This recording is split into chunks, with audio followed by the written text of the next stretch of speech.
Bom, galera, vamos dar continuidade ao estudo da unidade 7 do tema extinção dos contratos. Esta é a quarta sessão da nossa aula. Ela vai tratar sobre o tema específico da resolução por onerosidade excessiva. Lembrem vocês que nos vídeos anteriores nós já tratamos sobre as causas gerais de extinção dos contratos, sobre a resilição e sobre a cláusula resolutiva. Está certo? Vamos apenas relembrar esses tópicos de modo que a gente possa ficar craque no assunto, ok? Lembrando, senhores, sempre cuidando da saúde. O Alquinho está aqui no escritório, a gente está trabalhando com todas as cautelas do mundo e a maioria da nossa equipe está em home office. E por isso que eu estou aproveitando a nossa estrutura do escritório para finalizar esses vídeos e encaminhá-los para vocês. Está bem? Cuide-se, cuide da sua família também. Isso é muito importante e nós vamos juntos passar por esse momento com apoio, inclusive, do Unisal, que está colaborando e muito com todos nós. Beleza?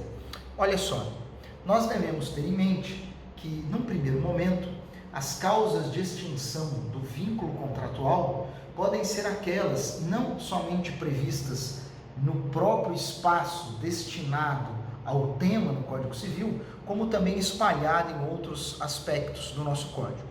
Por isso é que organizamos na seção 1 as causas naturais que as partes esperam como motivo para a extinção do vínculo contratual e as causas não naturais, está certo? Entre as naturais, o cumprimento das obrigações, tanto quanto a ocorrência do fator eficacial, termo ou encargo, ou melhor dizendo, termo ou condição, me desculpem, termo final ou condição extintiva do contrato.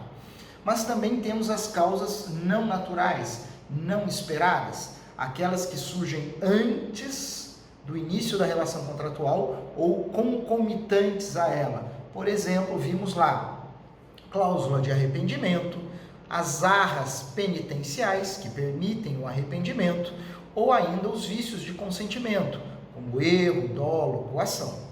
Então eu tenho causas naturais, eu tenho causas não naturais, aquelas que surgem antes ou concomitantes à celebração do contrato, ou ao final, aquelas que surgem posteriormente à celebração do contrato, dentre as quais exatamente a matéria que estamos estudando agora. Ou seja, vejamos, em primeiro lugar, resilição, em segundo lugar, cláusula resolutiva, em terceiro lugar, aula de hoje inclusive, resolução por onerosidade excessiva, e em quarto lugar, nós veremos a exceção do contrato não cumprido. É exatamente os tópicos que nós temos nesse slide de abertura. Cláusula resolutiva e resilição nós já estudamos nos vídeos anteriores. Resilição voluntária. O contrato pode se resolver pela vontade das partes. Ela pode ser bilateral, distrato, unilateral, denúncia. Unilateral é uma situação excepcional. Lembrem-se disso, beleza? Cláusula resolutiva estará presente em todos os contratos, independente da vontade das partes. A cláusula resolutiva, entretanto, pode ser expressa. E se for expressa no contrato, a sua eficácia se dá de pleno direito. Uma parte não precisa notificar a outra da sua ocorrência. Agora, se se trata de uma cláusula resolutiva tácita, aí sim é preciso que ocorra a interpelação. Estudamos isso e na aula de hoje, vou adiantar aqui os nossos slides, vamos para a temática, que estamos aguardando. Tudo isso aqui nós já tratamos, resilição voluntária, cláusula resolutiva. O tema de agora, então, é resolução por onerosidade excessiva. Nós temos estudado, tanto no direito das obrigações como no direito contratual, que, via de regra, é necessário estabelecer um equilíbrio entre as prestações. Efetivamente, o que se busca nas relações contratuais é garantir esse equilíbrio. Via de regra, nós podemos enxergar isso, em diversas modalidades contratuais. Nós sabemos que veda-se no direito civil o enriquecimento sem causa. Isso também foi estudado por nós em diversos momentos. O princípio que veda o enriquecimento sem causa. E no direito das obrigações, mais precisamente no artigo 317, eu já havia estudado com vocês uma previsão de uma teoria que é chamada justamente no artigo 317 do Código Civil de teoria da imprevisão. O que nós estudamos lá em direito das obrigações no artigo 317?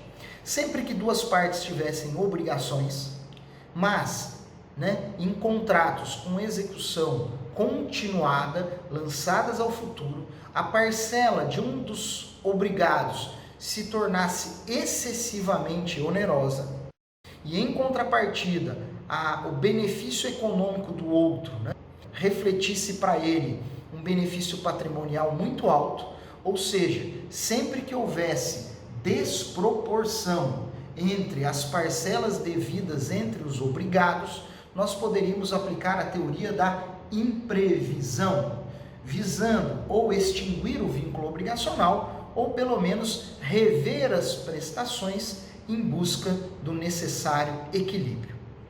Nós hoje, na aula de contratos, mais especificadamente no tema resolução por onerosidade excessiva, aplicaremos de novo aqueles conceitos. Vejam vocês na terminologia.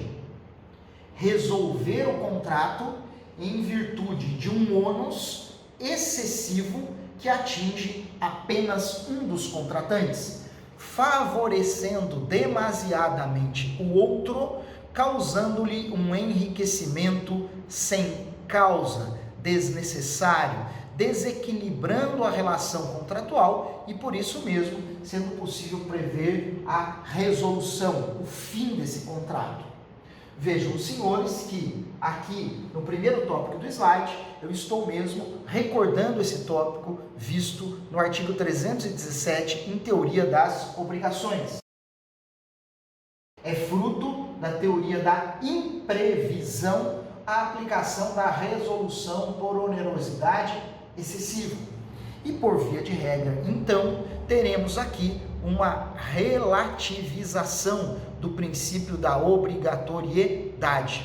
Porque sempre que percebemos que de uma maneira imprevisível algo acontece e não poderia ser previsto pelas partes, sempre que um fator externo, alheio à vontade ou à conduta das partes, sempre que um fator externo, alheio à vontade das partes e imprevisível trouxer para a relação contratual esse cenário de desequilíbrio, será possível pensarmos na aplicação da teoria da imprevisão e, consequentemente, na resolução por onerosidade excessiva.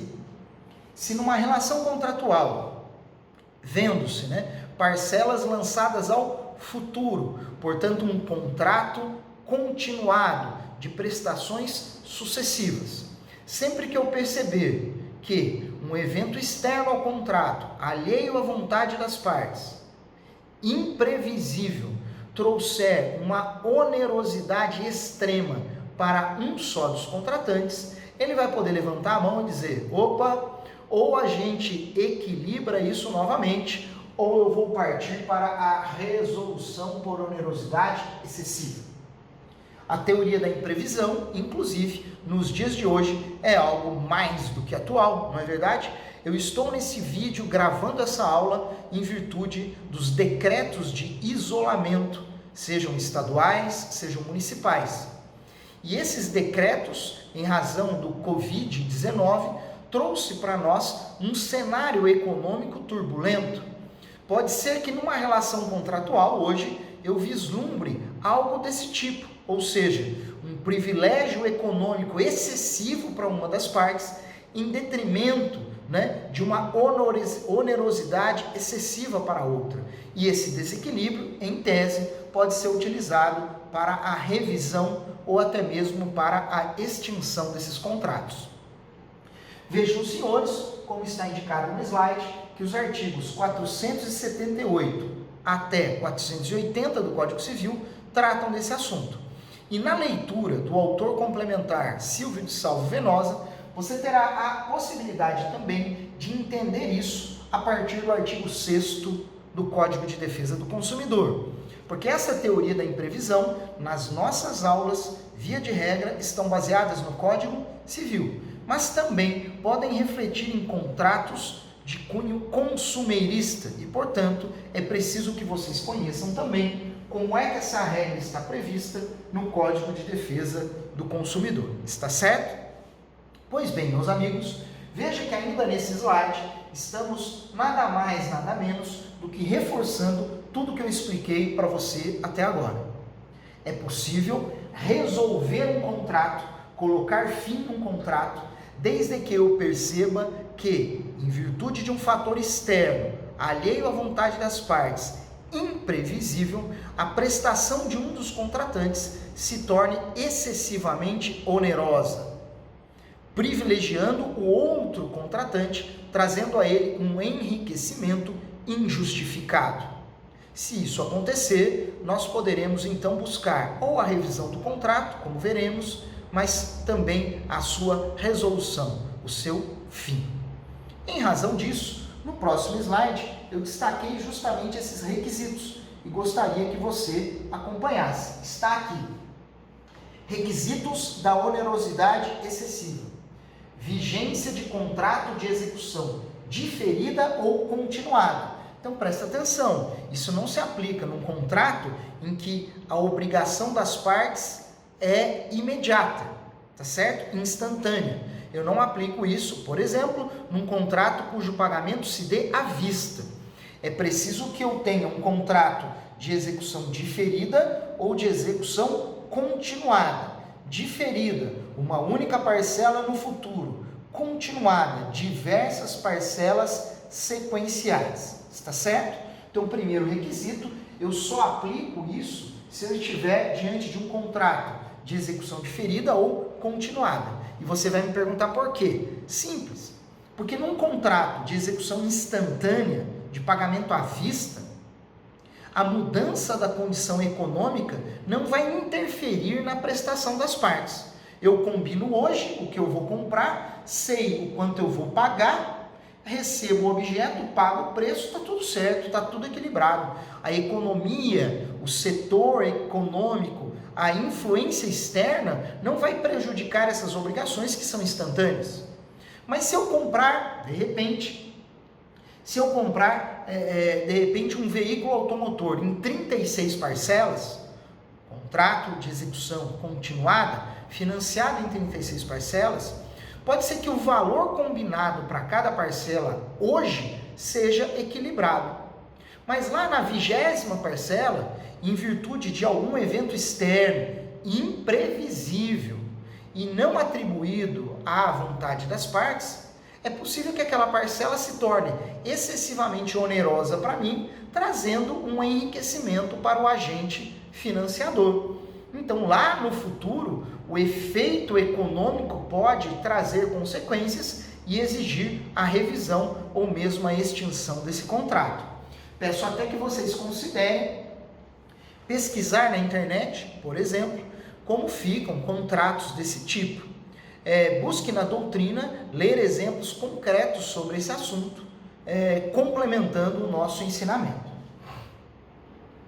Vejam aqui também, alteração radical nas condições econômicas objetivas no momento da execução, em confronto com o ambiente atual. Ou seja, nos contratos de execução continuada, há um momento em que o contrato é assinado e eu considero aquela situação econômica para assinar o contrato.